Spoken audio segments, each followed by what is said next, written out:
Through Mr. Mayor, we would like to request one change to the agenda, just basically the order of the agenda. We would like to move, if council is okay with this, the official administrator and dissolution process to the top of the agenda so we can introduce Harold Johnsrud and then we can move on with the rest of the agenda after that. Thank you. Okay, business then, 4.3, official administrator and dissolution process.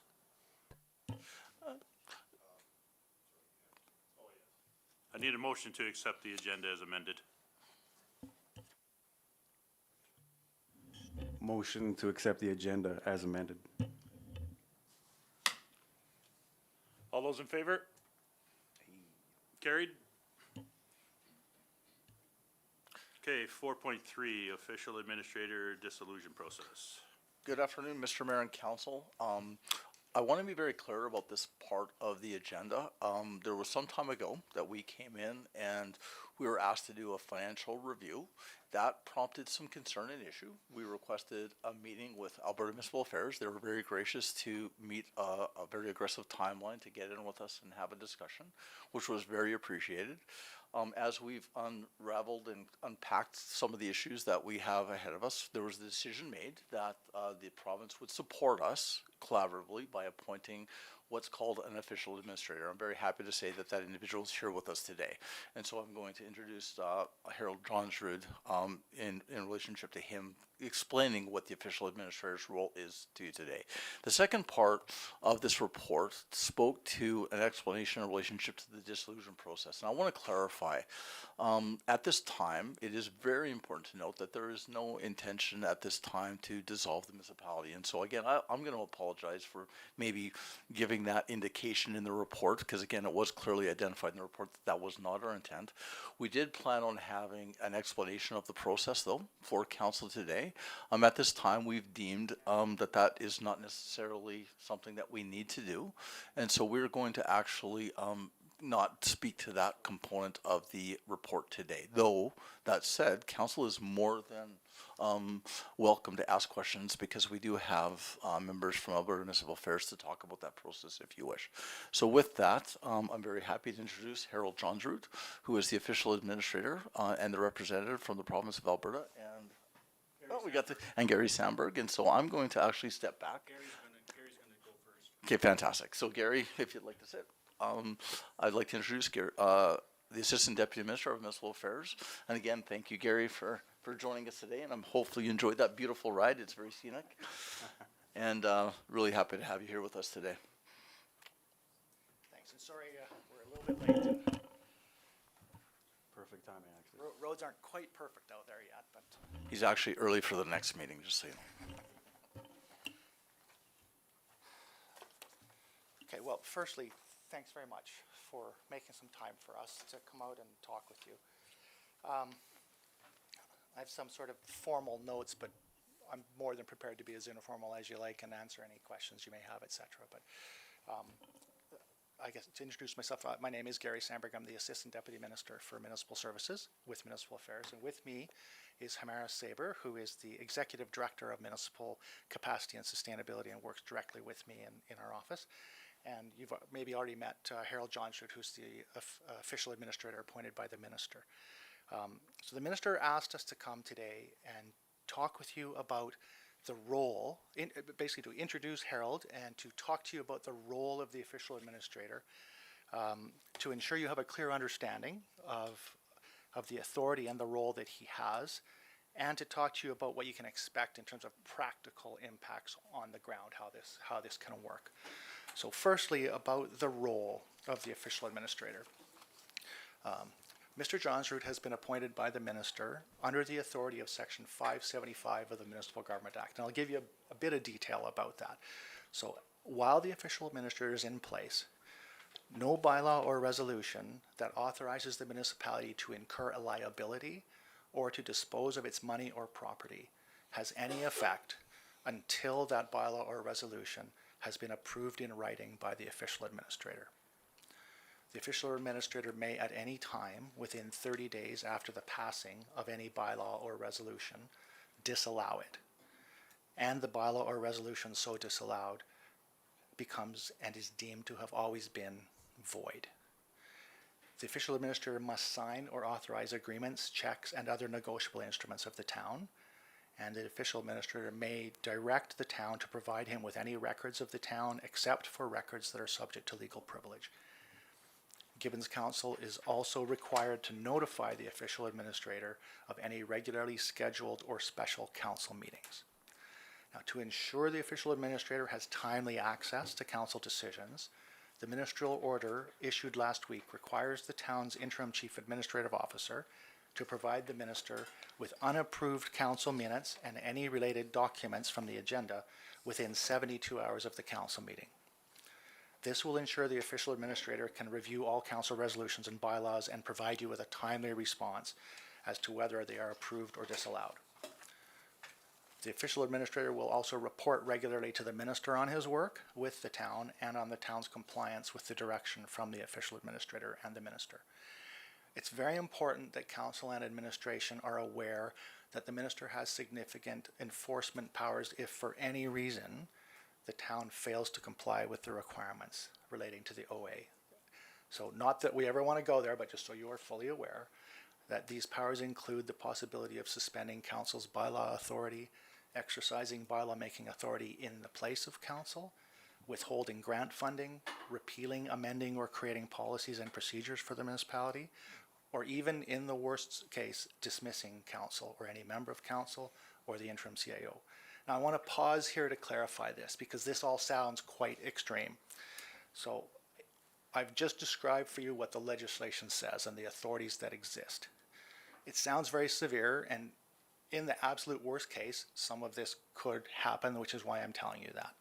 But I also want to be really clear. You heard from the minister when he met with you last week. The minister fully understands this is a brand new council, that you have not been in place for any of the decisions that were made that led up to this situation.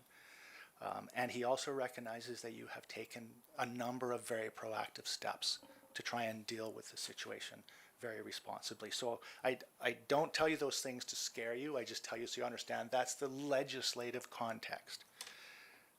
The official administrator will fulfill his duties. He will do those things I've described because he's legislatively required to do so. But as the minister discussed with you when you met last week, the full intention is that the official administrator will be a support for council and administration. He will work collaboratively with you and the administration to help you address the challenges you face. Ideally, the official administrator will have no need to ever exercise that authority to disallow anything, but you need to be aware that that technically exists. The official administrator is also available to council and administration to provide help, support, advice, guidance as you navigate these difficult times. So in terms of how it will work in practice, Municipal Affairs and the official administrator are committed to making this as streamlined and unobtrusive as possible. So the official administrator does not replace council in terms of your decision-making authority. He does not replace administration and the important work that they do. The key formal role of the official administrator is simply to review council decisions, to confirm that they comply with legislation, to assure himself that any financial decisions in particular reflect the town's current financial situation, and then communicate to administration in writing whether the resolutions and bylaws have been approved or disallowed. And again, the full expectation is that disallowance power will not have to be used. To support that process and make it as timely and efficient as possible, as I mentioned, unapproved council meetings must be submitted to the minister within 72 hours of each council meeting, so that the official administrator can then review them quickly and issue timely decisions back for you folks. Again, I want to emphasize no intention to intrude on normal and proper council business in any way whatsoever. You have all your legislative authorities and responsibilities. You are elected by residents to make decisions, and there's no intention to get in the way of that. For the most part, that simply won't change. The municipality still needs to operate at least at a base level. You provide services, maintain infrastructure, pay bills, all those things. Standard municipal council resolutions and bylaws and financial commitments are expected to be allowed to proceed without intervention. But the OA exists as a formal review mechanism to for decisions that could have a significant financial impact on the town. Think of it almost as a sober second thought kind of review. I want to emphasize, though, and this I feel personally as a municipal affairs, we think this is very important. Mr. Johnsrud is also available, as I said, to support you, to provide extra advice and guidance. You have great administration in place, but here's another resource that you can use to assist them, to assist you. Mr. Johnsrud has extensive experience in municipal governance, in municipal administration, in municipal finance. He has served as an official administrator in, I've lost track of how many communities, but he has served many communities across Alberta in this role. And he has always excelled in the role, and he has always been a significant benefit to whichever community he's been supporting. I can say that as the ADM who has been responsible for him doing that work in numerous communities. And I encourage you to take advantage of that expertise and knowledge, and you will not regret it. Just before I close and hand things over to Harold so he can talk a bit about his intended approach, I want to draw you back to the authority granted under the legislation to the official administrator. One of the things that's critical to recognize is that the official administrator has the authority to disallow any council resolution or bylaw within 30 days of passage. So you need to be very careful. Don't act on things that have been passed until that 30 days has passed, or until the official administrator has come back to you in writing and said that is allowed. Again, we fully expect that is going to be the case, but I want to just caution you that if you act on a resolution or bylaw and it has not been approved by the official administrator, that is a violation of the legislation. So I would strongly encourage you going forward to apply that as you make decisions. Not that you can't do them right away, but get the minutes to the official administrator right away. He can give you a direction right away, and then you can move forward, provided he's comfortable with that decision. So lastly, and then I'll turn it over to Harold. As I'm sure you've noted, the appointment is currently until September 30th of this year. That can be extended if it's necessary, and perhaps as we get closer to that date, there's a conversation to be had about whether it makes sense to do that. We'll certainly look to you folks for advice on that. We'll probably ask Harold as well for advice on that. But for now, at least, the minister believes that this term to September 30th would be sufficient to give you and your administration the support to kind of help you do the things that you need to do. Again, we can talk later if we need to about an extension to that. So I hope I've been as clear as possible about the role and about how we hope it to work. I'm going to turn it over to Harold to kind of share his vision for what he intends to do, and then I think we're probably good to answer any questions that you might have as well. Okay? Thank you. I'll slide out of your way here. Thanks, Gary. Well, some of you are probably wondering, well, who is this Harold Johnsrud? So I'll share a little bit of my background and then talk a little bit about going forward. I'm a chartered accountant by profession. It's now called CPA, but back in the days when I got my designation, it was CA. And I started out as director of the Hospital of Medicine Hat, and then decided I would get involved in municipal, and was with Mountain View County for 27 years, first as the director of finance and then as a CAO. And I started my own consulting business back in 2006.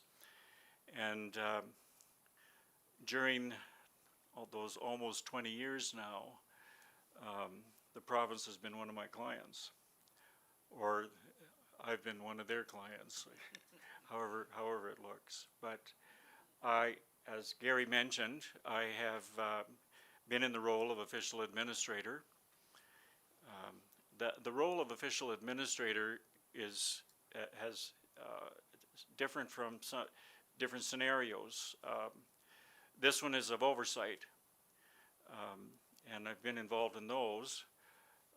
I've also been in the role where I've been counsel, where a municipality does not have a quorum, and then the minister makes a decision and disbands council, and for whatever reasons, and so then I'm counsel As I say to people, the council meetings are generally fairly short because there's really no debate over the motions. It's me, myself, and I. But that's a bit of the background, and I've had all kinds of other projects with the company. So my appointment here is to provide oversight, as Gary explained, and I'm not here to fix the problem. I'm here to provide oversight to ensure that the problem is being fixed. And Gary indicated that some of my roles, I want to get into specifics. So there's the Municipal Government Act that Gary referred to, but when I get appointed to this role, Municipal Affairs also identifies some additions, and I'm going to just share a couple of them. Is that one of the directives, so to speak, that I have is to make sure that there is a short-term financial operating plan to stabilize cash flow from this month to July of 26. And time is of the essence for that. And your administration here is well aware of that. And we'll be speaking to that either today, later, or ongoing. The second one is completion of a three-year financial plan to meet council's stated goals, and these are the goals. Restoring minimum working capital and operating liquidity, addressing cash flow and debt servicing pressures, and rebuilding the basic reserve capacity. And then there is the obvious meeting the Municipal Government Act, that there's a 2026 operating budget, 2026 capital budget, and then also multi-year budgets, which is part of the Municipal Government Act that administration is well aware of. Your interim CAO mentioned dissolution. It's in writing in the package. When I read that, actually, I felt that was a bit unfortunate because that's not my role. I'm not involved in a dissolution approach. I'm involved in trying to coach, facilitate, make sure that your community continues to be viable, and that there are targets, that there are decisions, difficult decisions being made to achieve that. My responsibilities will be mainly with administration, but as Gary mentioned, I'm available to address questions or issues that council has, and that as long as it remains mainly within the scope of my my appointment. And after today's meeting, I'm going to be meeting with administration to determine protocols, etc. My appointment was effective December the 10th, not too long ago, and so I'm just starting to. I've had several meetings with administration, but starting to identify what needs to be done and how we're going to do it. I have already mentioned several things to administration. One of them, I feel that council needs to have dialogue regarding spending principles. Because as you're well aware, there's not a lot of dollars to spend. And so what are going to be the principles in addressing the future and how spending is? And then I've also cautioned administration is to, while time is of the essence to get something done, that to be cautious that when that they are not presenting or speaking when they don't have all the facts, or when they aren't sure that the information is reliable, and so on. And so that there may be questions coming from the public, questions coming from you that they may not be ready to respond to. And I've expressed that. that be careful in these difficult times, that when statements are being made, that they are reliable, they're accurate, they're factual, and that it's not just we hope. And because I've been caught, I've been caught in making statements that if I'd only known, and throughout my consulting career, I've done budgeting seminars for government finance officers and so on, and I have a set of Johns Root principles, and one of those principles is that next year is seldom better, never better, and so there's always those things, priorities that need to be dealt with. Couple concluding comments.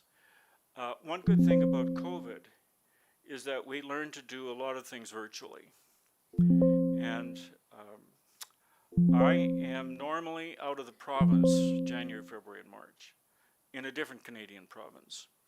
And I've been away several times during those times. So it's not just something new this year, it's probably into our 9th year that we're away. But so the fact that I may not be sitting here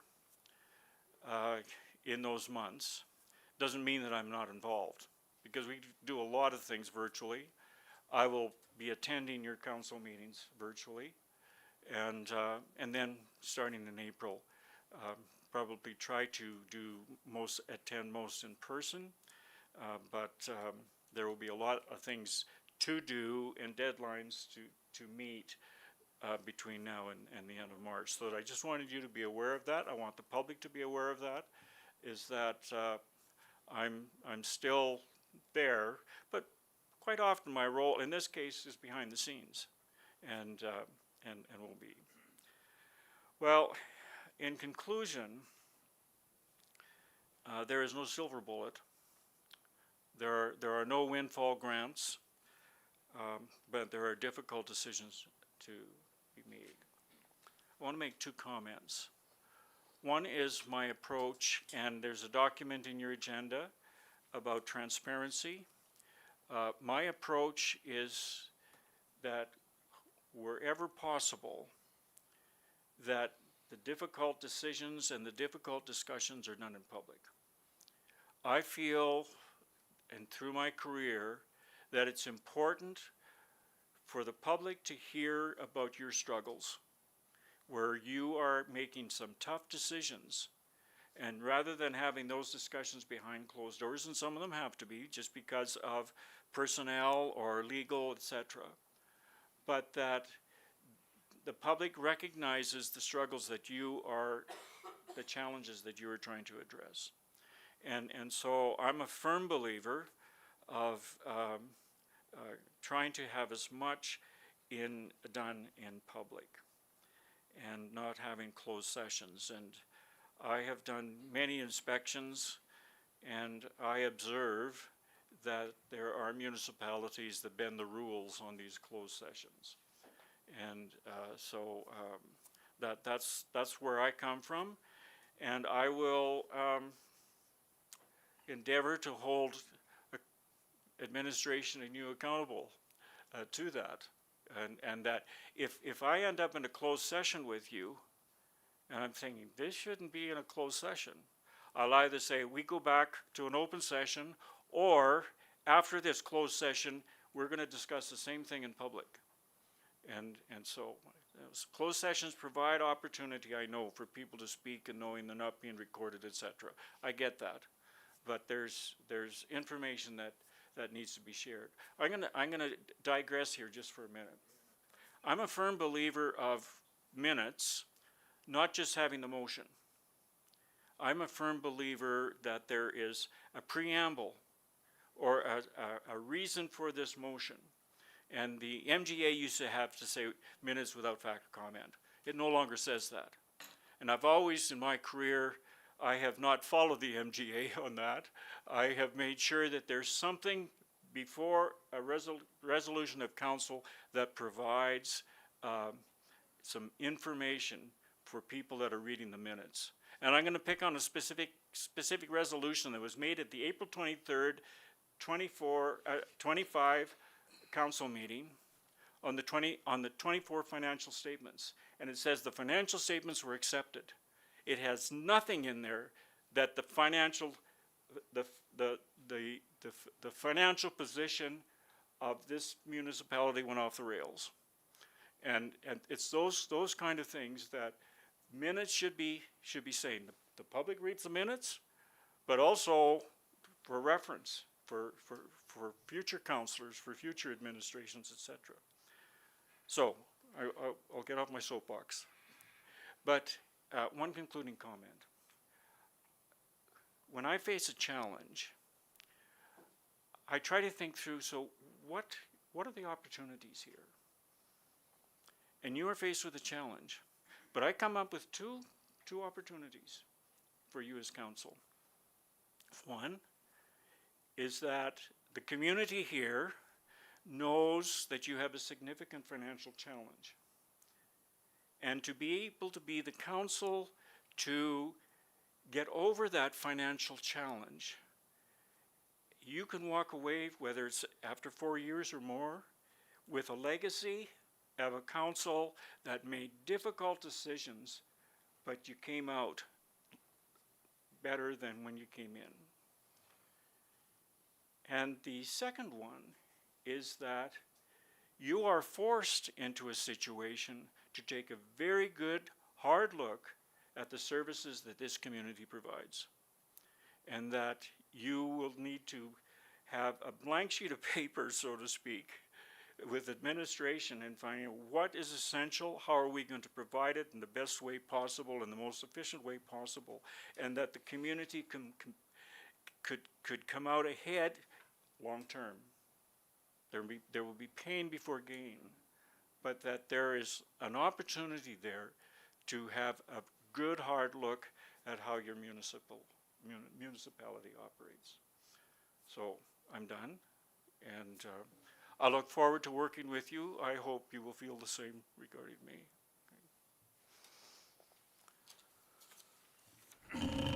Excellent. Thank you very much for your presentation, both gentlemen. Much appreciated.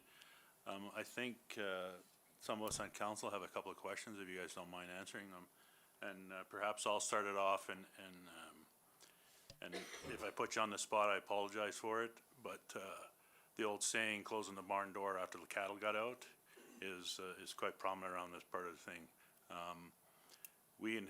The current council inherited the financial mess that we're in right now, and knowing the fact that you guys had information a couple of years ago, does it change any of your outlook today from what it was then?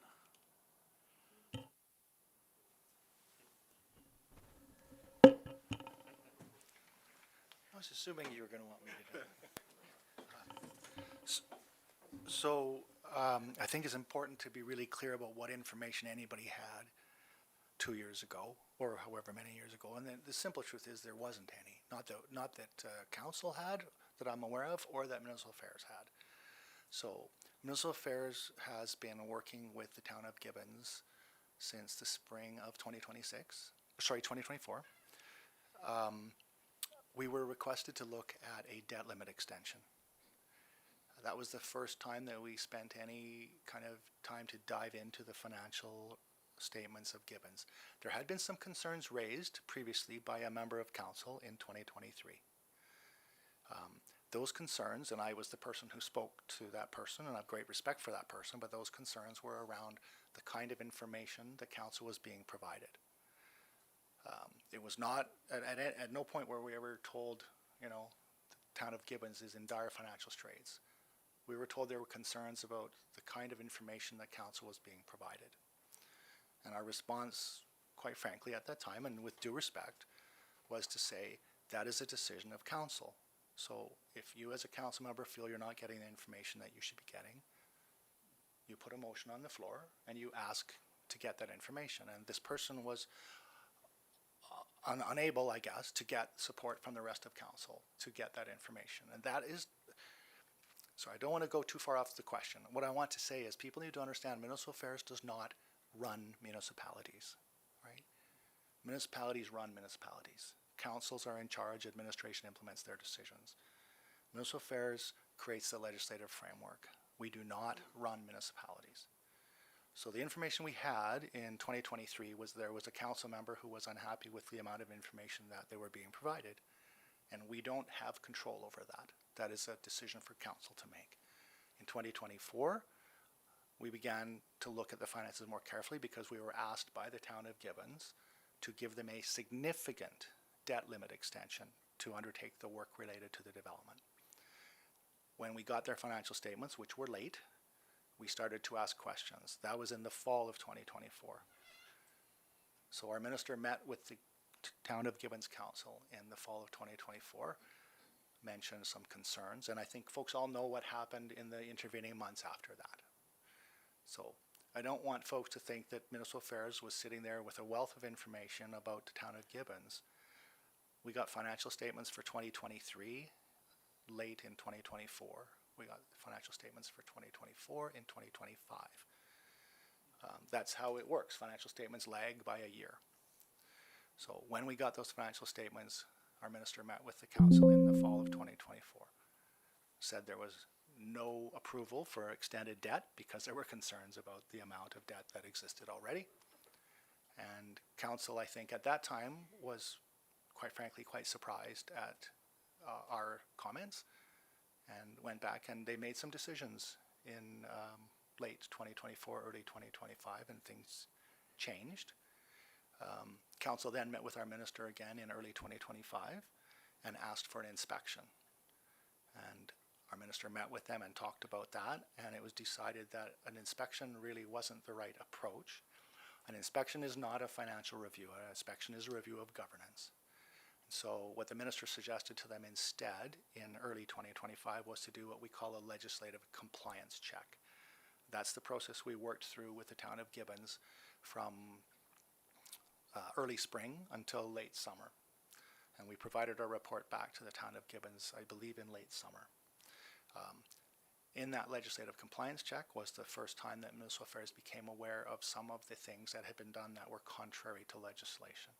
And that was identified in the legislative compliance check, and that report was provided to council.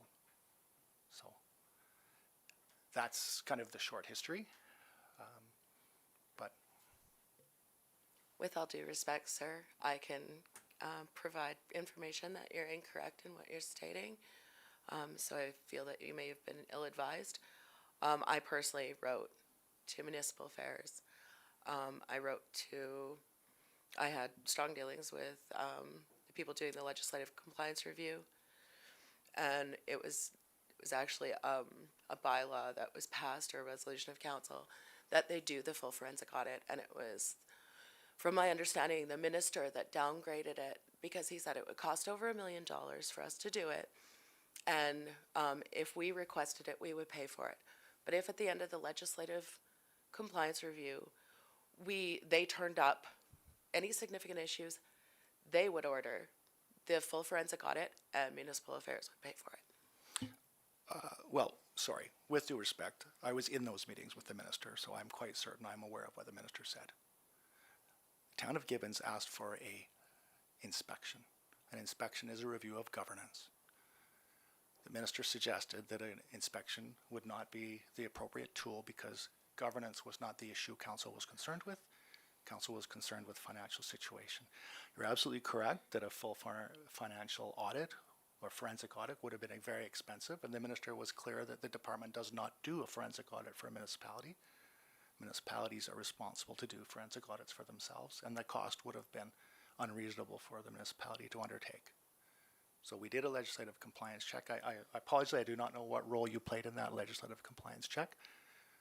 But As a concerned citizen, I was reaching out and providing all the research from public documents that I had and showing them all of the errors in both the MGA as well as anomalies within our accounting and budget processes. Thank you.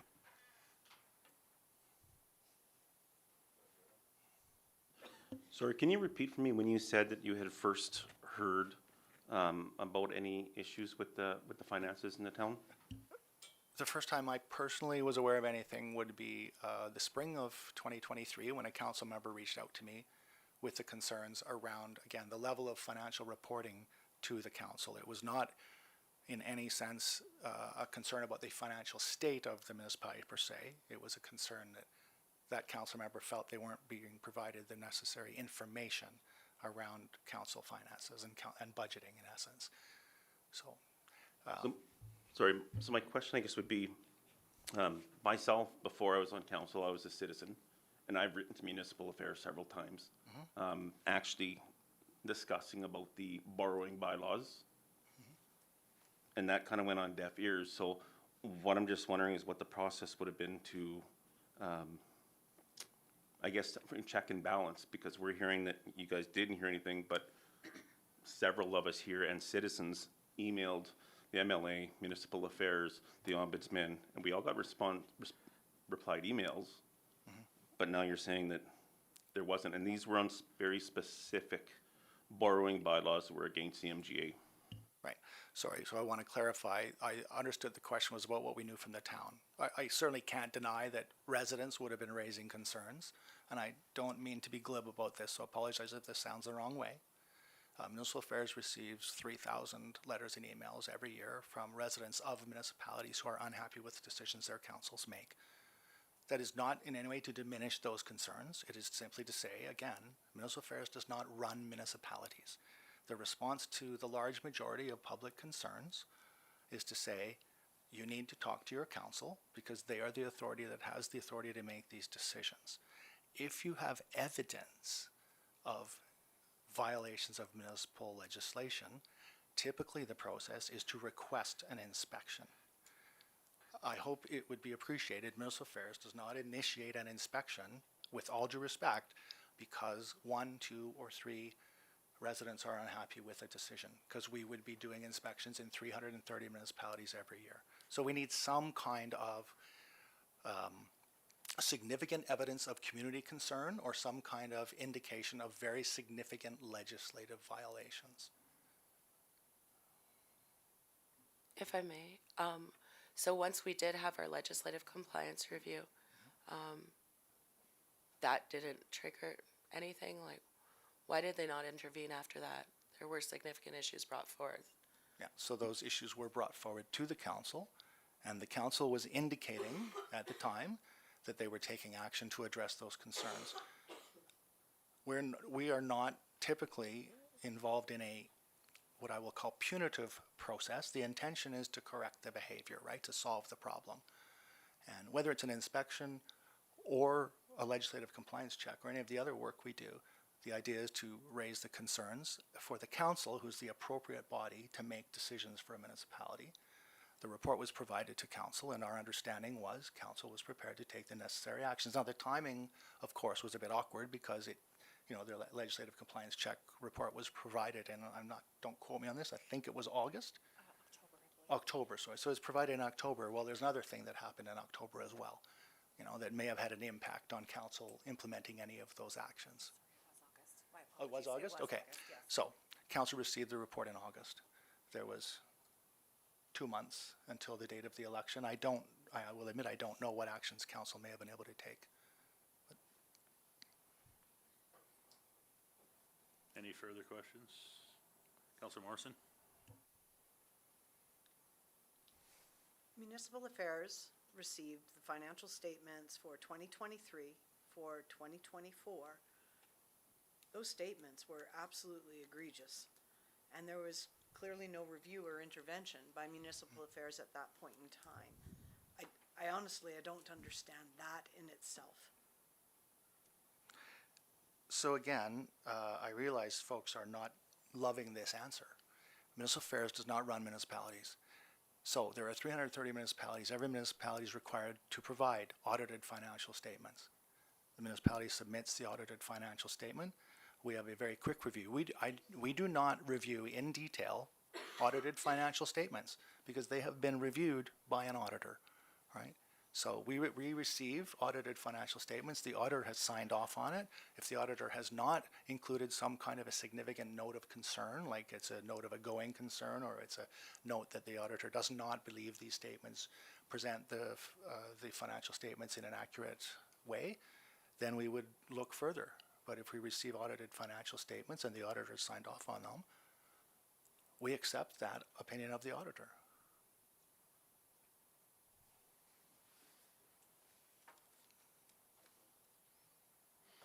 Councilor Barak? So forgive me, because I'm new as well, so I just want to get the grasp understanding. So if there was illegal bylaws written and passed, and it's brought forth to municipal affairs directive is, we don't do anything about it, it's up to council? So the way the legislation is currently drafted is that municipalities have a tremendous amount of autonomy and accountability to local residents, not accountability to the Minister of Municipal Affairs, except in very specific circumstances. So when we get into an inspection, or we get into a viability review, or we get into those kind of legislative processes. So in fact, the legislation is pretty clear that in most cases, if a municipality has violated the MGA and the minister is not in like an inspection process or something like that, then typically the response is to take it to court. And I realize people may not like that answer, but I'm just telling you that is the way the legislation has been drafted since 1995.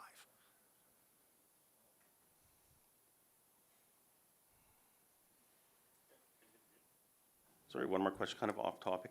Could you explain to us exactly how a dissolution would work? Sure, I can give you a quick overview. So first of all, I do want to emphasize we're not there. Our emphasis here is to try and support the municipality to get back on its footing. A viability review process, and I recognize you mentioned dissolution, that would be an outcome. But the legislation requires that for any municipality to be dissolved, it must go through a viability review. And so there's a detailed and comprehensive process for a viability review. Typically what it involves is municipal affairs, the municipality under review, and the neighboring municipality that would become the municipality that oversees that community. So in this case, if we were doing a viability review, which we're not at this point, but if we were, Sturgeon County would be directly involved in that conversation. The process involves folks from Hamera's team who will work with primarily the administrations, but to a certain extent the councils, of course, as well. But primarily it's with administrations to gather information. There's a public meeting at the outset of the process to make sure the public is aware of how the process works, what the next steps will be, what they can expect. There is a midpoint public information session to, again, allow the public to know where we're at, and there is a closing towards the end of the process, public information session. In between the beginning and the end, primarily it is work with municipal affairs and the two municipalities to gather all the information about finances, services, governance, you name it. And then the report, in essence, paints two futures for residents to choose. One future is the municipality continues as an incorporated municipality, and that report will show what do taxes look like in that scenario, what kind of services will be offered, what kind of governance, a council of X number, etc. The other alternative is that the municipality dissolves into hamlet status in the surrounding municipality. And again, what would taxes look like? What kind of services would be available? Because a county may offer different services than what is currently experienced in an urban setting. Counties often don't, for example, deal with, household waste, garbage pickup, recreation services, etc. So we try to find out from both municipalities what would the future look in those two scenarios. And then that report is shared with the public at the end of that process. And then there is a public vote. And the question is simple. It is, do you wish to continue as a municipality? Do you wish to dissolve into the surrounding municipality based on the information that the report provides? That vote, under current legislation, that vote is binding. So if the public were to vote to dissolve, the minister would be obligated to go to cabinet, because cabinet is the final decision on municipal restructuring.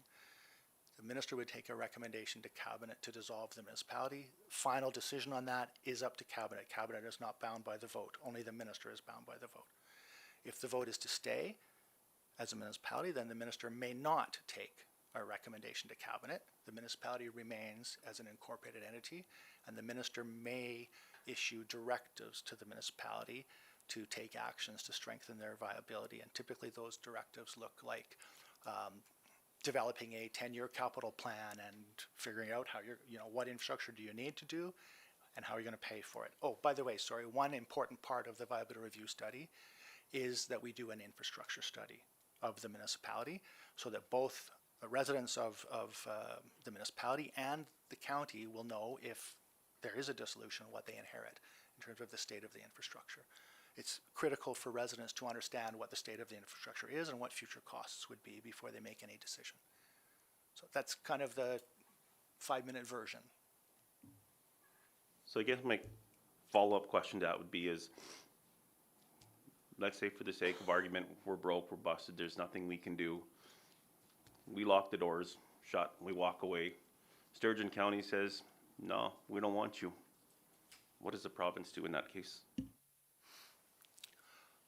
Well, I'm not going to jump into a bunch of hypotheticals. I guess what I could tell you is if that is the determination that the municipality makes, we are still required by the legislation to do a viability review, and the ultimate decision gets made by the public through a public vote. So it's not, in a viability review, is not actually council that gets to decide whether the municipality carries on. It is the public that gets to decide through a public vote. And then again, the minister would be bound by the results of that vote, whatever that looked like. Can I guess in this case, can Sturgeon County, do they have a right to say, no, thank you? That's an interesting question. It has never been tested. There is transition funding that is provided in a dissolution to the receiving municipality to help offset, not fully certainly cover, but help offset some of the transition costs. But realistically, what most in most of these situations, the rural municipality has the legislative authority to apply different tax rates to the hamlet. So more than likely, the county would do that calculation in terms of what are the costs that the services, the debt, etc., generate, and how will we pay for that? And the county council would make decisions about how they want to do that, but they do have the authority to apply a differential tax rate. One more question, I guess it's kind of relates. So going back to what you were saying, that if people bring up issues to the municipal government or to municipal affairs doesn't want to get involved because they say, well, it's not our job, in essence, take it legal. And I mean this with all due respect, as I am learning, why would the province insert an OA to, we inherited this issue. Right. As council, we've hired a CEO and a company. So my question is why would the province spend the money in inserting an OA? Yeah. Well, candidly, council asked for a meeting with the minister on an emergency basis. So the minister asked us, what are my options here? We gave him a variety of options, and one of the options which he selected is two things, right, as you well know. Number one, short-term debt extension to allow you to kind of keep the lights on while you're trying to come up with answers. And secondly, an OA. An OA, as I described, the powers are extensive. The hope is it will be more of a collaborative process, but the OA is in essence, the sober second thought to ensure that the problem doesn't get worse. Not that we expect it will, but it is the sober second thought. One last question, sorry. So the province has graciously allowed us to go $1 million over the budget. My question would be, is that helping us? Because it's not a tax-free loan, it's our interest-free loan. We're having to go to a bank and get money, so that's compounding the problem. That's not helping. Yeah. What's your thoughts on that? I think that's a very valid observation. I think it's a thing that your interim CIO and I have actually discussed at length. Yes, there are absolutely concerns about adding more debt. at the end of the day, I think it was the ask of the municipality. Council had requested this. And the minister agreed on the theory that we are buying you time. So without this debt limit extension, there might be a very different conversation happening right now. But this buys you some time. Absolutely acknowledge that in the long term, it's more money that has to be paid back. But it is buying you time to try and find some solutions, and for the OA to help you try and find those solutions. Also, and I don't want to prejudge things, I know this will be for you and your administration to deal with, but I know that your administration is looking at ways to try and avoid having to tap into that debt. Okay, thank you. One more question? So you said that Municipal Affairs is here to support the municipality, and I'm just wondering what they're willing to offer in actionable and practical resolution and assistance to Gibbons besides the OA. Is there anything further, or that's the right now? Well, for right now, it's the OA, and I think you should not underestimate the value of the OA. This is a person with tremendous expertise and experience. He was very specifically selected for this position. And I think if there is a path forward, he is going to be very helpful in helping you find it.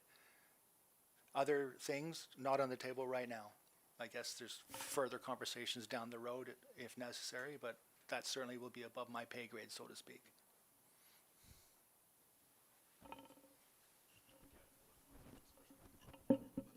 Yeah, one more.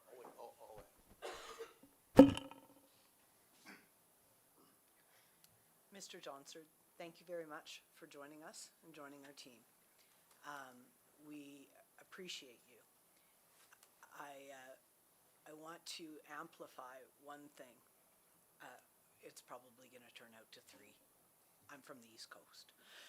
We all ran on a platform of full transparency and excellent communication to our community. And there's no one here that wants to do anything in closed session when we don't absolutely have to for the 3 Ls. So you won't have any concerns with any of that from this team. It's absolutely paramount for us, and there's not a person sitting at this table that doesn't want to do everything for each and every person that's here. And the passion of our community is what has made us run, and it is what is making us keep running.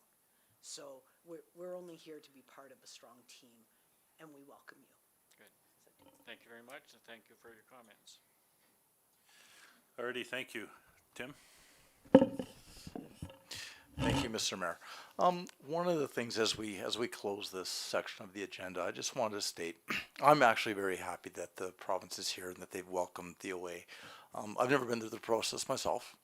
We did reach out to Municipal Affairs. They offered support. In fact, I was actually quite pleased at how quickly they got us in, which was greatly appreciated. But I'll also say that we're breaking new ground here. And I'm looking forward to working with them.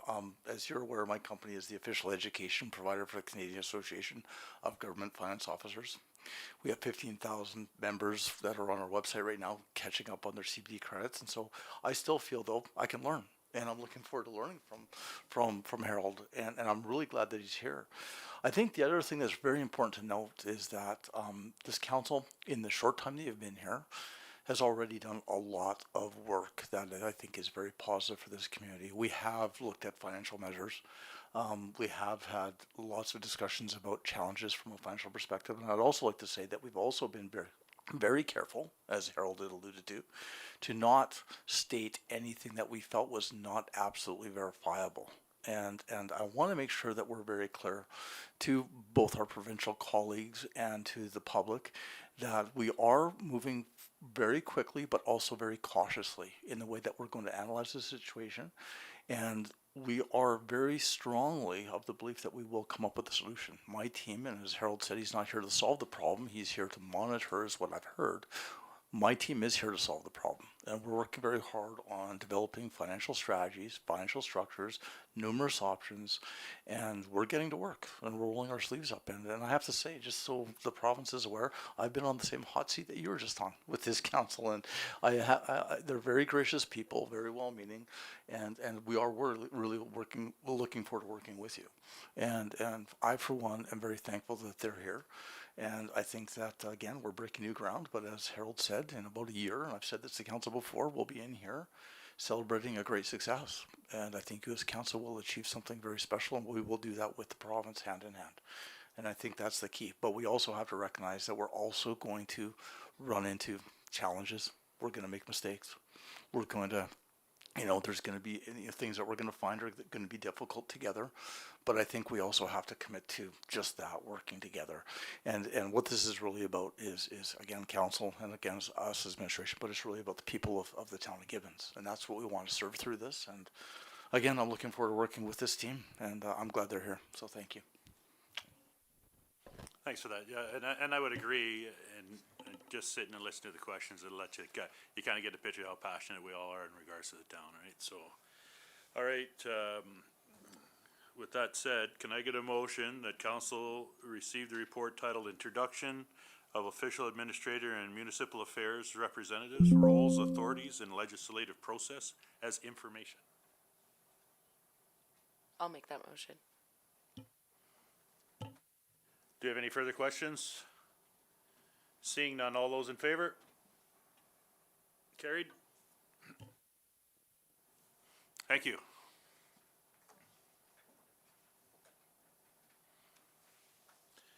Okay, 4.1, 2026 interim operating and capital budget.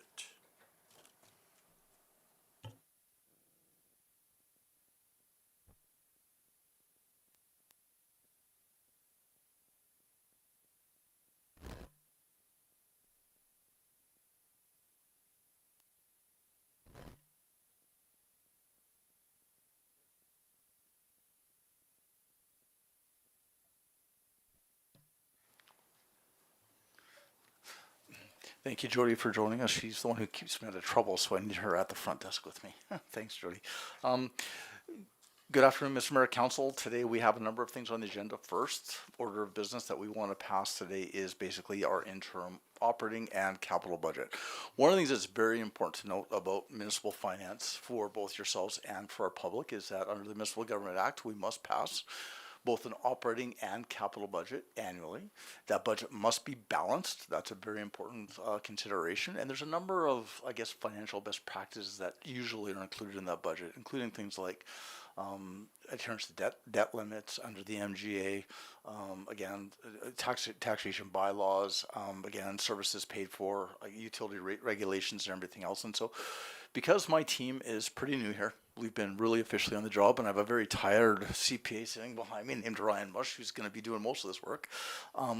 We feel that we're not in a position to pass really a strong interim operating budget nor a final budget at this time.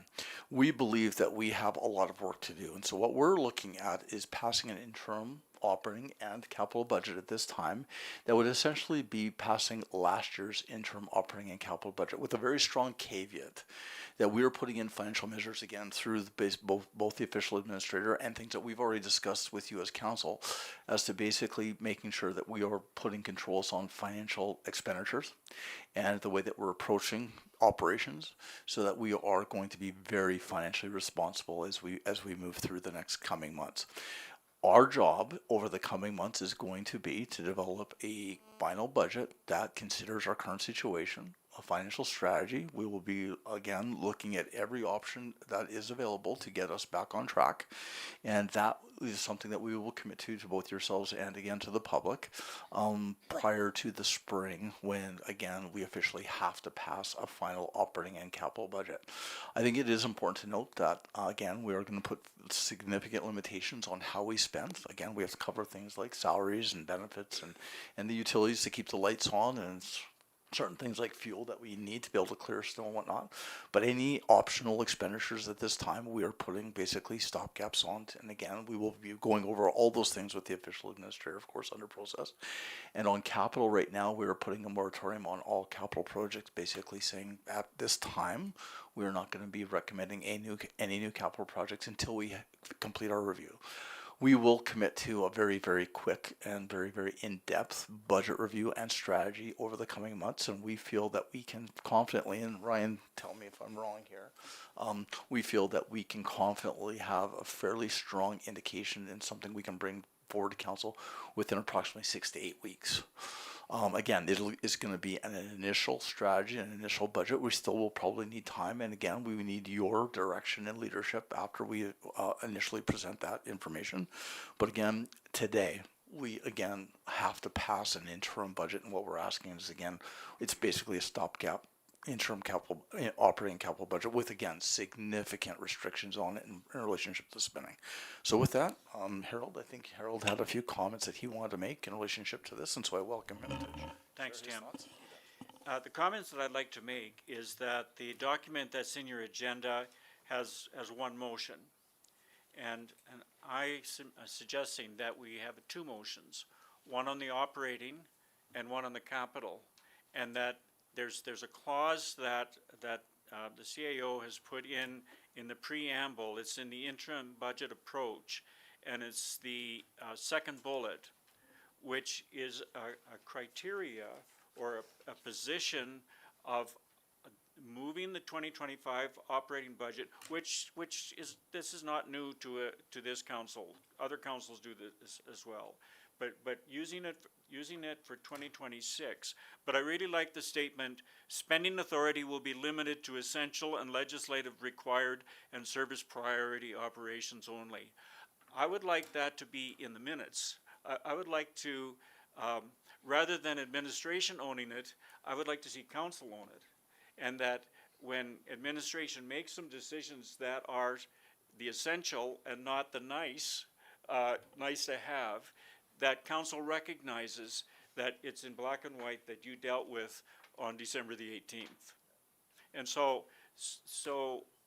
I would recommend, and I think it's section 242, Tim, where it talks about adoption. And so that the first motion would read that council approve the 2026 interim operating budget based on the 2025 approved operating budget with spending authority limited to essential and legislative required and service priority operations only. That would be the operation one. And then the capital one is, and it can be in accordance with section 242 of the MGA, et cetera. But the capital one is, oh yeah, so capital is 243. No, I think it's still 242.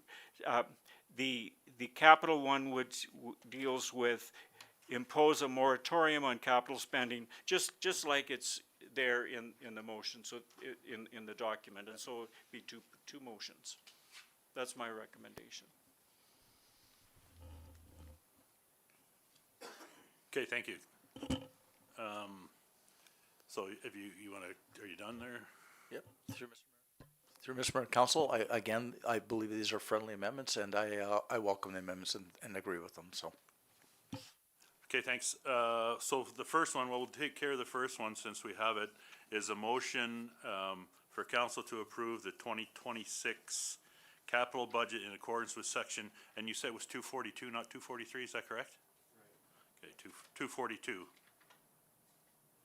Of the Municipal Government Act impose a moratorium on capital spending except where required for health, safety, and regulatory compliance and contractual obligations, and direct administration to present the final 2026 budget to council for council's consideration prior to setting a tax or rate setting. Can I get somebody to make a motion to that? I will motion that, but I don't have to repeat all that, do I? Every word? No, that's good. Any questions on it? Seeing none, all those in favor? Opposed? Carried? No, we did not know. I took out the interim operating budget. I took that out. So the question was, if I could get what you had said in the motion, as a motion to put together. Through you, Mr. Mayor, so there's two motions that we Right. want to have, one for the operating budget, one for the capital budget. And I want to maybe allow Mr. John Drew and again the public to be aware that our legislative services officer, Chris Spino, is away right now, and so there are some things that we're catching up on. We all offered to go with her on her cruise on the Caribbean, but she turned us down. So, so that being said, we will make these amendments, but it might take us a little bit more time than normally that we would. But we will definitely, again, two motions to be made, and so we want to do them right now, obviously. So, what would you recommend, Harold? I can read the operating one again. If you don't mind, if you could read it again, and then we can, we'll take a vote on it. That council approve the 2026 interim operating budget based on the 2025 approved operating budget with spending authority limited to essential and legislative required and service priority operations only. Was that for the interim operating or the capital? That's the operating. Okay. Okay, right, interim operating, yeah, I got it scratched out here, okay. Any questions in regards to that? All those in favor of accepting that motion? Oh, I got one step ahead of myself. Can I get somebody to make that motion as read? I'll make that motion as read. All those in favor? So carried.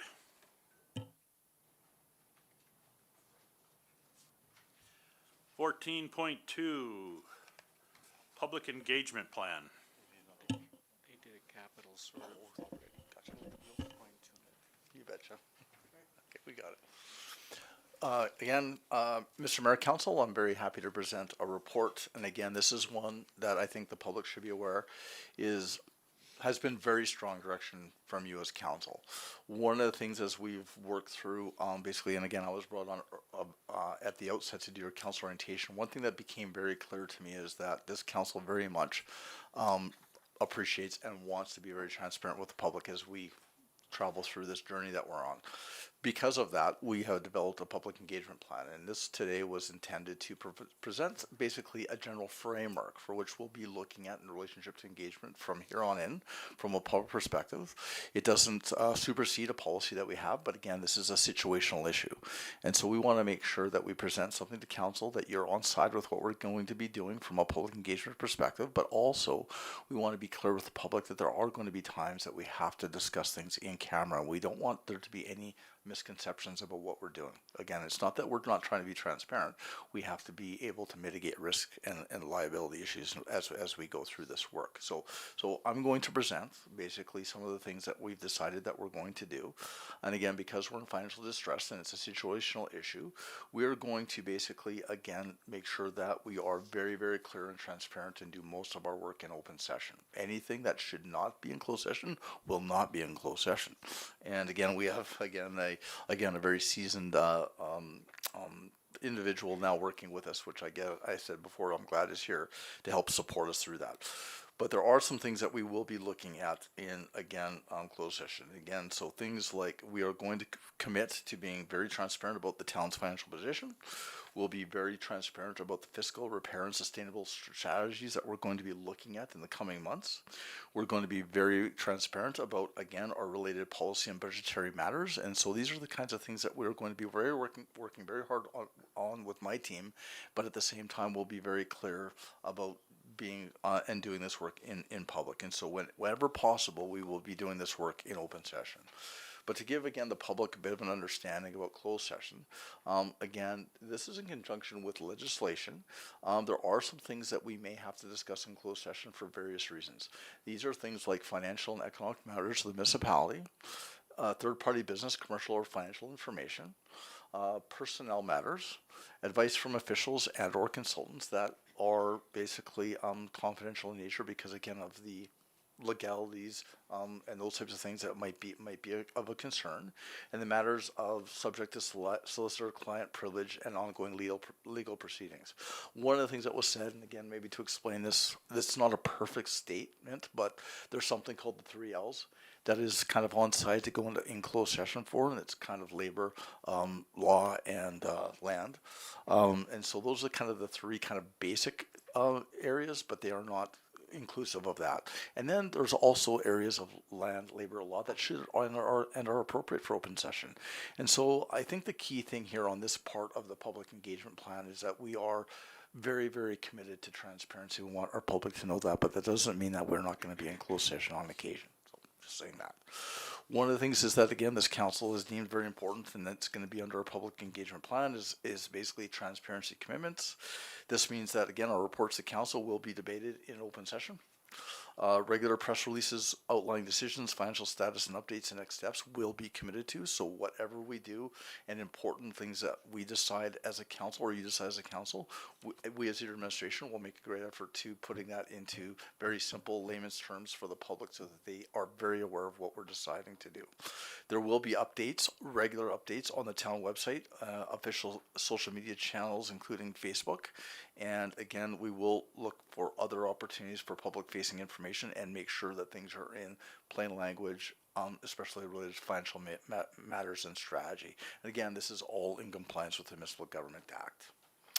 The other component of the public strategy that we're going to be looking at, again, to meet your goals of transparency is town halls, open houses, and again, direct public engagement. This council has made it very, very clear to us as your administration that this public matters in relationship to their opinion, in relationship to sharing information, and in relationship to, again, ultimately decisions that you're going to make as council. And so we've been directed as your administration to look for opportunities such as town halls, so that we can provide factual information directly to our residents, to allow for questions to be asked, again, in a responsible and respectful way, and that we will respond in a timely fashion to those questions. And again, we will promote respectful and informed dialogue as we work again with our public. Pages stuck together. So again, we will be looking at, again, strong facilitation rules. It is something that I've done many times in my career, so I'll be facilitating tonight's open house, for example. And again, we're going to be looking at orderly, inclusive, and productive information, but I want to make sure that it's very clear. We plan on being transparent, but also being very timely in our approach to providing information and questions for the public. We will use, and again, a fourth component of our strategy is going to be use of multiple public engagement vehicles. Again, open council meetings. I was always told by a mentor of mine, George Hybricks, he's the past president of Alberta GFOA. He always said, Tim, always remember when you're presenting to council, you're presenting to the public. And I think that is a very important consideration. And as we can see, there's lots of public here today, that we are very respectful that as we're providing information, we want to provide correct information, full information, and again, debate openly in public and make sure that we are transparent. And so that's going to be something that we're going to certainly be adhering to. We're going to use the town website. Again, all social media platforms. I'm not very good at social media, so other people will be taking care of that on our behalf. We will be writing press releases, and again, I give council a lot of credit for, again, directing us to provide current press releases and doing our best currently to keep council or the public up to speed on what we're doing currently. We will be doing town halls and open houses, and again, we will be responding directly to resident inquiries in a timely fashion. So, fifth part of this is again, and again, this is something, and I know I've already said this, but something just for the public is aware. This council has been very, very strong in their direction to us about timely and complete responses to the public, and so we will commit to that again on an ongoing basis. I do want to caution that on occasion there is going to be information or things that we're asked for that we cannot provide for various reasons, including legal risk and possibly even that we just don't have the correct information. As Mr. Johns Rood mentioned, one of the things that's absolutely key in situations like this is that the information that we provide is factual and correct. And so sometimes it takes time, and I want to make sure the public is aware of that.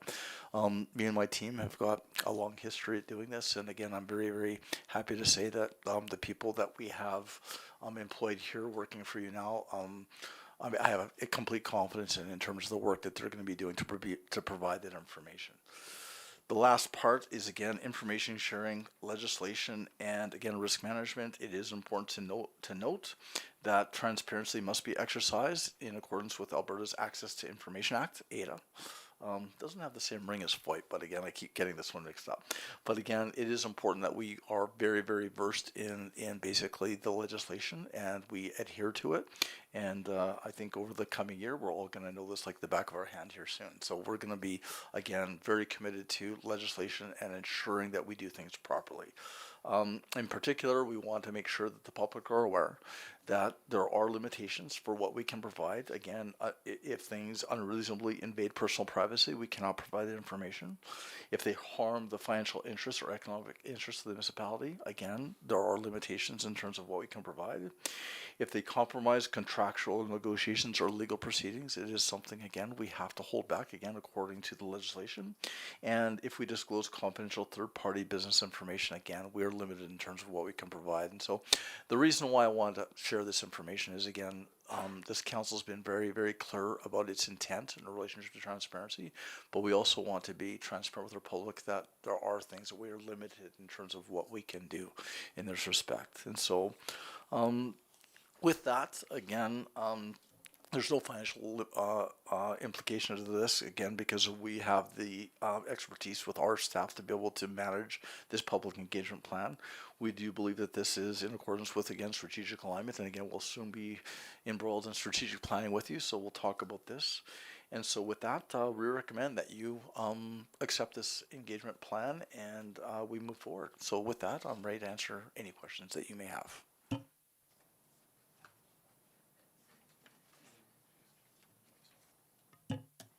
Mr. Gray, you got a question? No? No? Any questions for Tim? No? Can I get a motion that council approve the, okay, sorry. It's a minor comment. A question for Tim. Would this be end up in the procedural bylaw?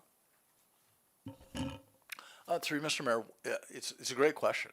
One of the things, just for awareness, just recently, as recent as this weekend, we've been asked to look at and possibly even overhaul the procedural bylaw. So I'll say this, that is under review.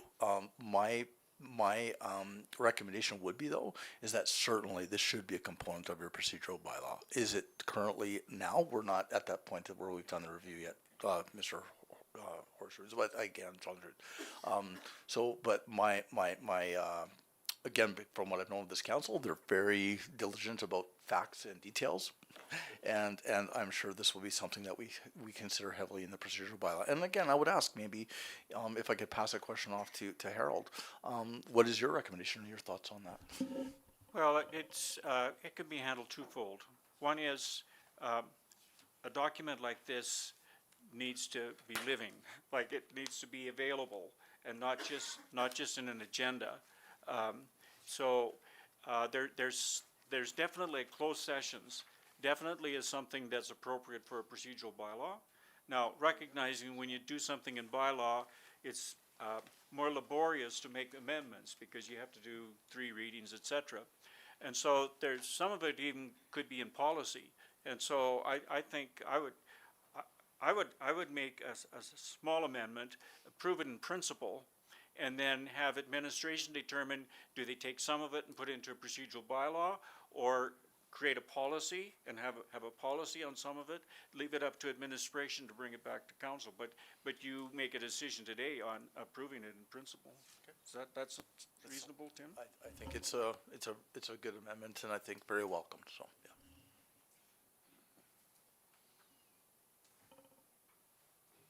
Okay, can I get a motion indicating that council approve the public engagement and transparency plan and direct administration to review the possibility of adding some sections to the procedurals bylaw in accordance with the Municipal Government Act and Alberta Access to Information. Councillor Saint Germain. Sorry. I'll make that motion. Any further questions? Seeing none, all those in favor? Motion is carried. Section 4.4, signing authorities update.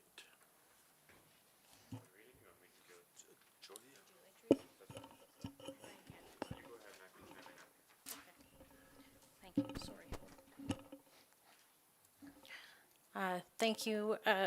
Thank you, Mr. Mayor. I'm getting used to this microphone. First time speaking into the microphone, so I'm just getting used to that. I will try not to pull out my former teacher voice so it's too loud for everybody in here, but so speaking to signing authorities, as council is aware, we've had some changes in the organization with the Bloom team joining the town. So we had to update this. So this is just a brief overview at the beginning. As per section 213, section 4 of the Municipal Government Act, subsection 4 of the Municipal Government Act, council establishes who is authorized to sign agreements, checks, and other negotiable instruments as below. So as per that section, I'll read that out. Agreements and checks and other negotiable instruments must be signed or authorized, A, by the chief elected official or by another person authorized by council to sign them, and B, by a designated officer or by a designated officer acting alone, if so, authorized by council. Additionally, the town's financial institution requires a copy of the meeting minutes with the council resolution confirming signing authorities for the town for banking transactions.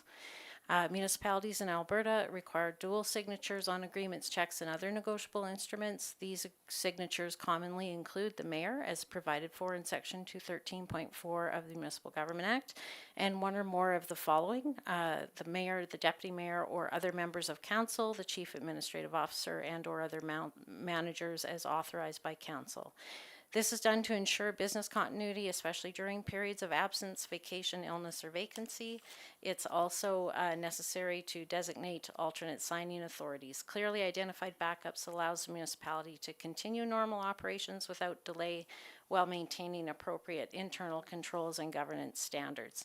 There are some recommendations that administration had made, but I understand that through you, Tim, and through you, Mr. Mayor and Council, that Ryan Munch wanted to speak to this, as well as I believe Harold would also like to speak to this.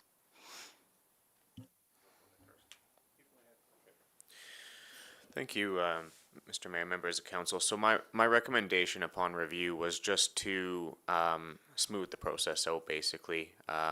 We generally set up our designated signers. I usually request that all of council just be designated as a signer off the hop, which avoids any issues when we come to rotation of deputy or acting mayor or signing authorities in that way. It just allows us to not have to go through the rigmarole of going to the bank, getting new signatures done, passing the new policy every single time we have to redo the signers. So my recommendation and what we proposed with the first option is to have all of council as signing authorities. We can still have designated, prioritized signing authorities, but everyone should be available to do it if need be. So that's the reason for our recommendation. And if there's any questions or concerns with that, I'm happy to go ahead and answer anything from there.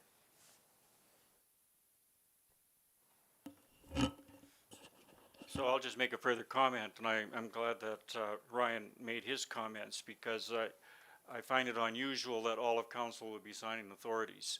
Is that generally it's three, and you've made two motions. I haven't reviewed a lot of minutes, but I reviewed from your organizational meeting, and so at your organizational meeting, it was Mayor Henderson and Councillor Longstaff and Councillor Curry, and then it was amended again in November just because of the personnel, the staff changes, but retained the three councillors. I lean towards that. It's okay to have all councillors, as long as everybody is aware of what their responsibilities are, etc. And there is a recommendation that mainly the primary would be the interim CAO and the mayor. And so I just, there in the recommendation, I noticed that there wasn't the word and. There needs to be the council and the staff. Because if "and" isn't in there, that means 2 staff members could sign, and that is not compliant with the MGA, so.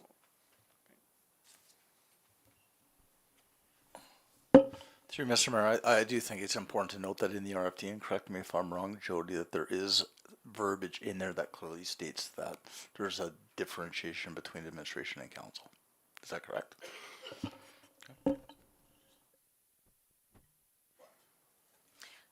Thank you, Tim. Just to clarify, so we did just discuss dual signatures, meaning administration and council. It always requires 1 member of council, 1 administration. And I appreciate the comment to make the resolution clear, that we would put the word "and" in just to make sure that that is clear. It couldn't be two managers. That's, I don't know that the bank would even accept that, to be honest, but I appreciate the feedback and we'll certainly keep that in mind in the future. Thank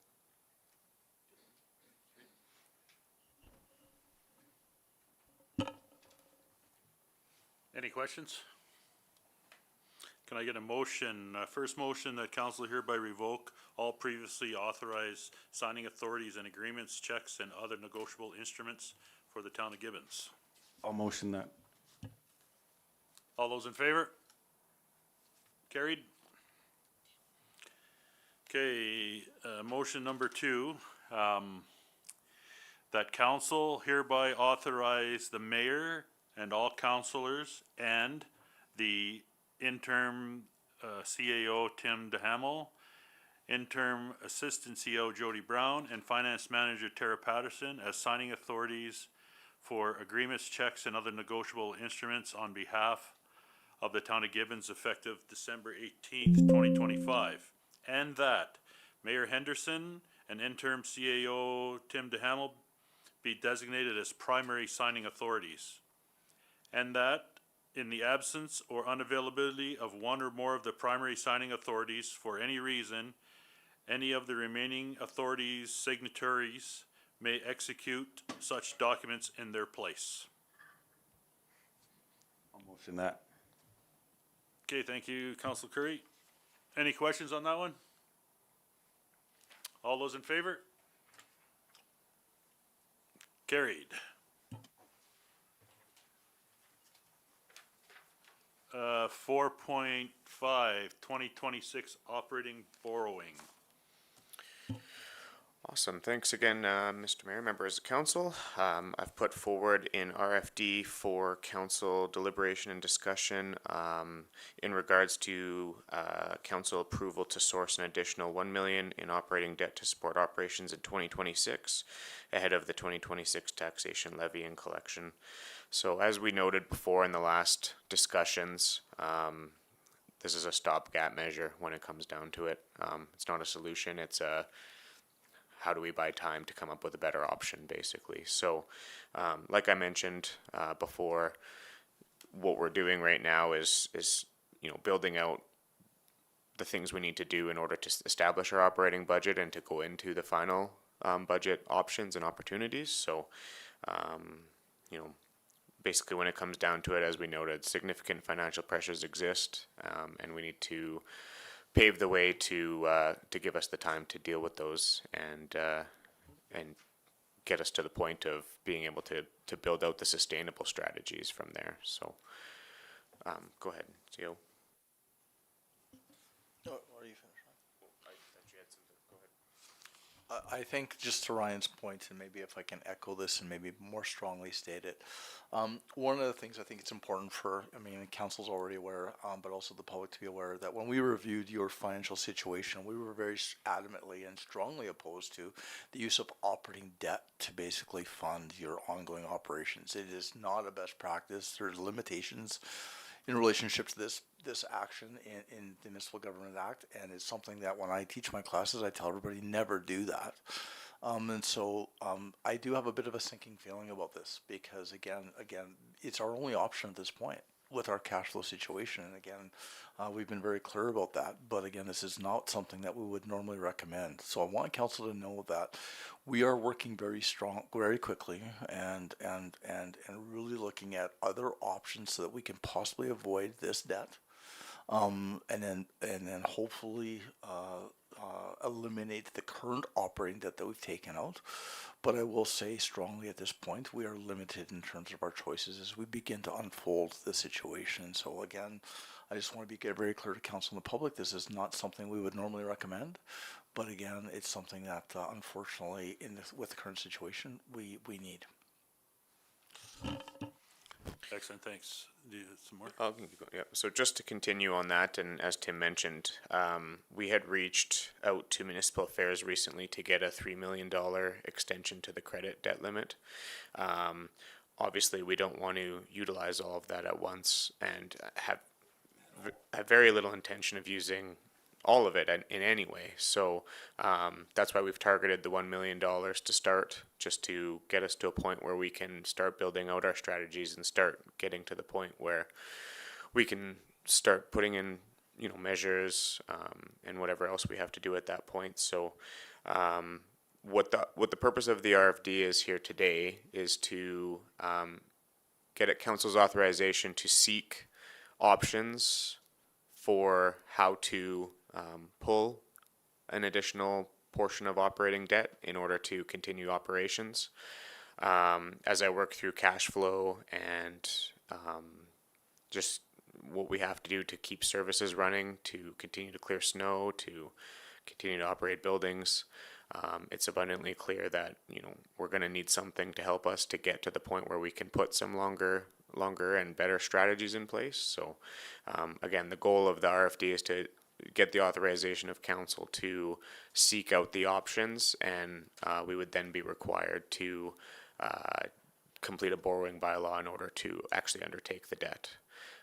There are some specific sections of the MGA that we have to investigate into, talk more with municipal affairs on as well too, because we're limited in what we can take out for operating debt. There's specific sections in there for that.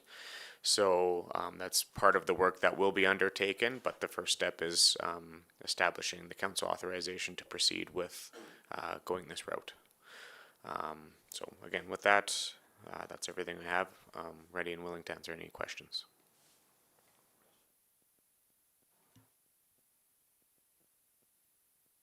Councilor Morrison?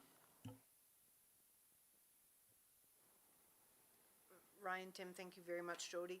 I just want to be clear, this million is within our current debt limit, not with the additional 3.5, aye? Correct. It would be within what we would have available within our debt limit, not including the $3 million extension. However, most of that debt limit is more tied to capital debt when it comes down to it. There is a different section that speaks to operating debt that we would have to ensure we're in compliance with.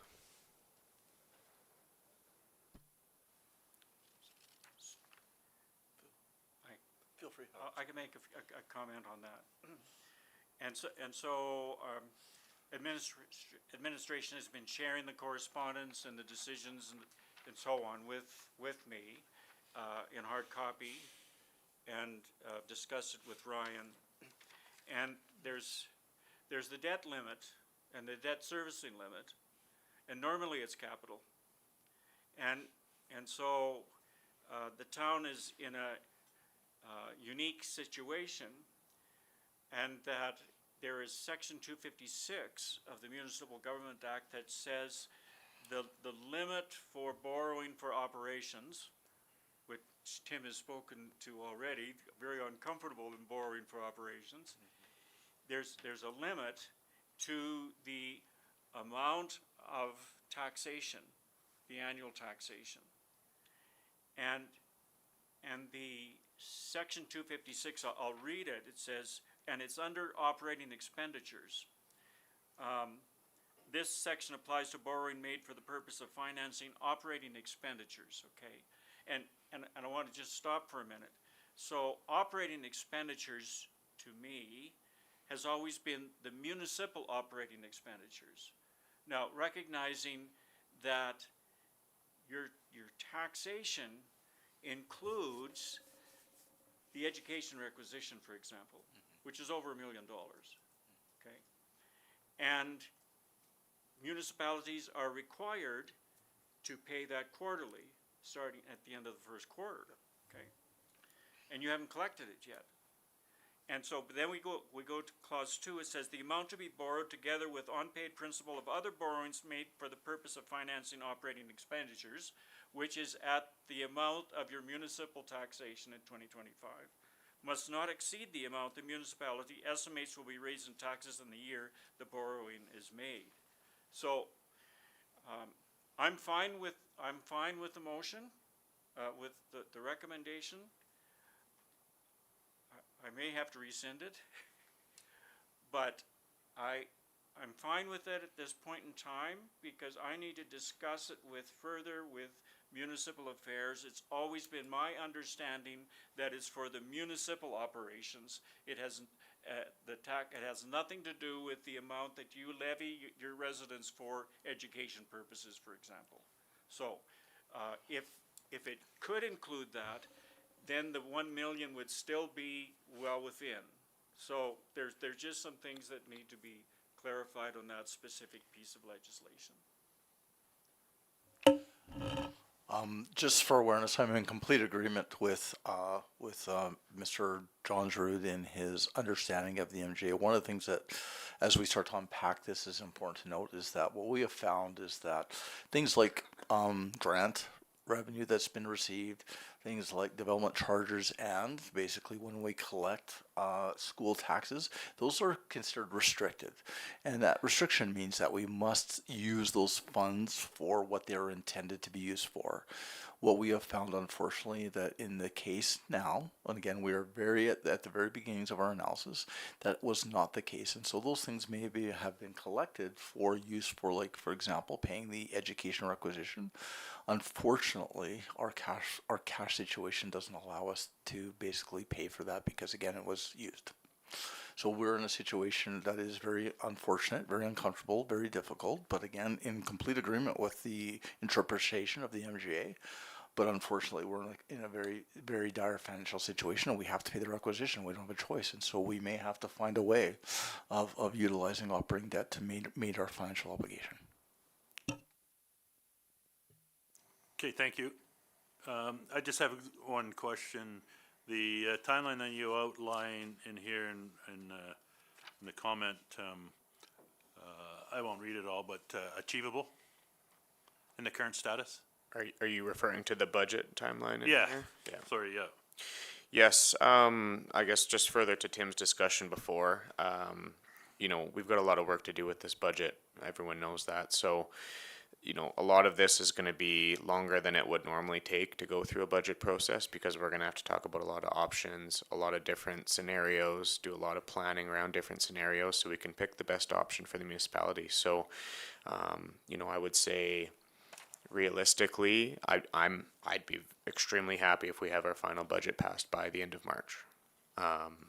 Any earlier is a bonus, but there's a lot of work that has to go into it. So we want to make sure we do all of our due diligence and hit everything we can. So yes, I do think it's achievable. It might bounce around a little bit here and there. Mr. Hamel? Yeah, if I may, one of the things, we don't really have a choice but to achieve the deadlines because, again, we have to be compliant under the Municipal Government Act to pass a budget by that date. That said, what we do have an option, and we may be employing, is in the development of our strategy, we have the option of amending the operating budget throughout the year.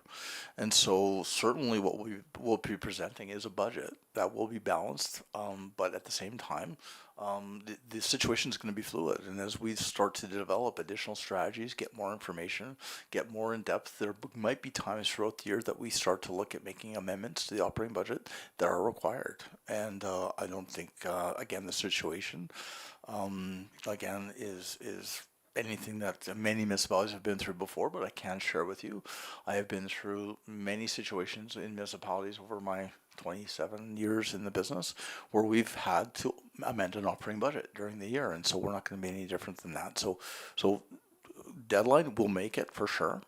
But will there be changes possibly that we have to recommend through the year? That might be the case. Excellent, thanks for clarification on that. Question, Councilor Brack? What was the last discussion that you had with municipal affairs as far as, I guess my only concern is, and if we don't have a choice, is, but taking a loan out by conventional means of interest rates as opposed to an interest-free loan, what's municipal affairs take on that? Through Mr. Mayor, one of the things, again, I think is very important is that we have to take, some aggressive stances a little bit with lenders in all cases. And again, we have a great partnership right now that we're working on with the provincial government. I am planning on requesting, and I've already began the discussions on asking for an interest-free loan with deferred payments from Alberta, the ACFA, Alberta Capital Financing Authority. But I can share with you the initial discussions are that we do not provide municipalities with operating loans, which is correct. I mean, and so again, as I mentioned before, we're kind of breaking new ground here. So that doesn't mean that I'm not going to keep asking, and I'm not going to write the letter, because I'm going to with the official request. But at this time, I will state that we are looking at other financial vehicles to make sure that we can get the money. Because again, it's been stated to me very strongly, and rightfully so under the rules, that they're not willing to go there, but we're still going to ask. Thank you. Any for Councilor Saint Germain? I just have a question. So just to be clear, this is an additional 1 million, so this wasn't what was originally approved by the minister? Or this is included? Sorry. So the minister approved a $3 million extension to the debt limit in its entirety. This is just a portion of that. This falls within that. It's just, this is what we're targeting for now, to have our first stopgap with ideally no more borrowing after that. But can't make any promises on that. It's obviously going to be a work in progress.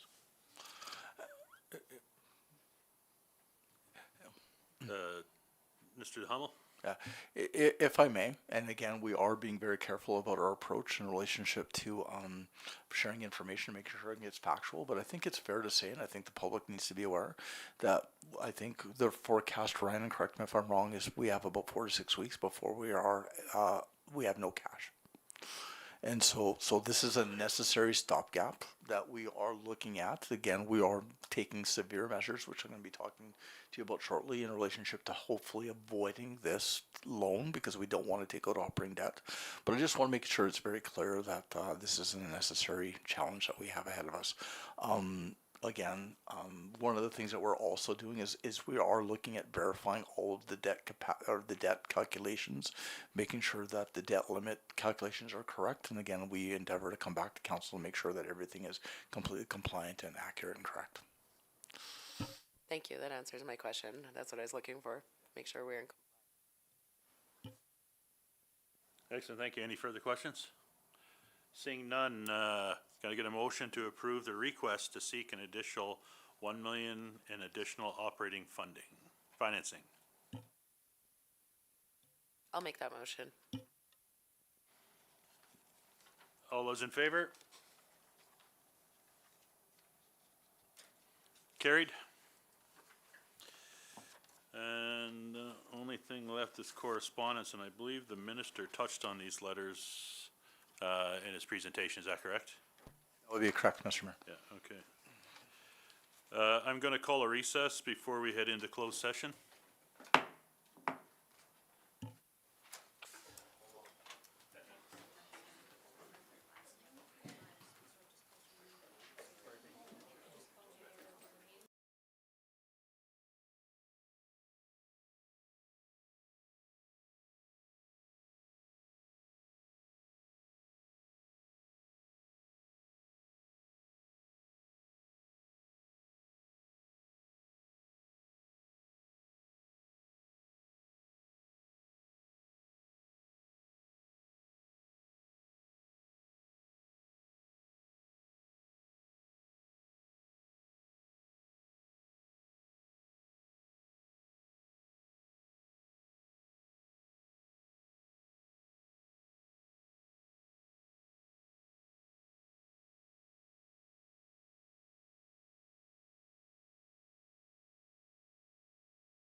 All right, we'll get started again here. I need a motion to accept the correspondence as information, please.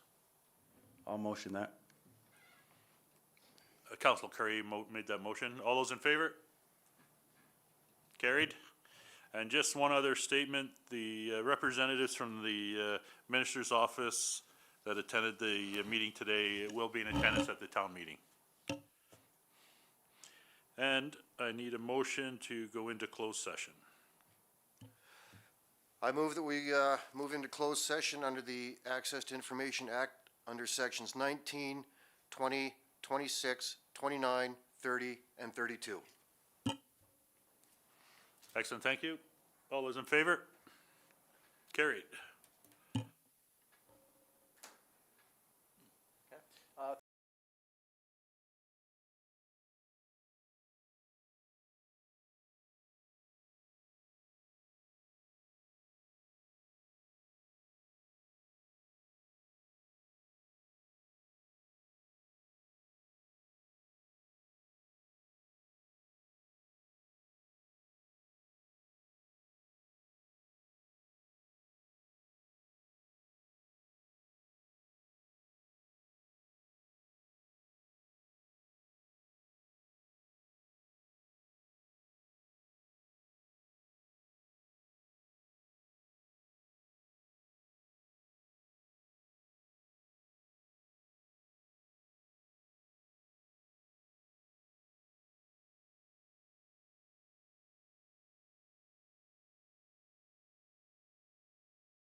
Can I get a motion to come out of closed session? I'll motion that. All those in favor? Okay, can I get a motion that, I don't believe we had any action to take on this one, that the information provided in what was provided in closed session, we accept as information? Right, we didn't have anything to act on that, right? No, yeah. So we accept it as information. I need I'll motion to accept that as information. all those in favor? So carried. And meeting is adjourned at 15:56.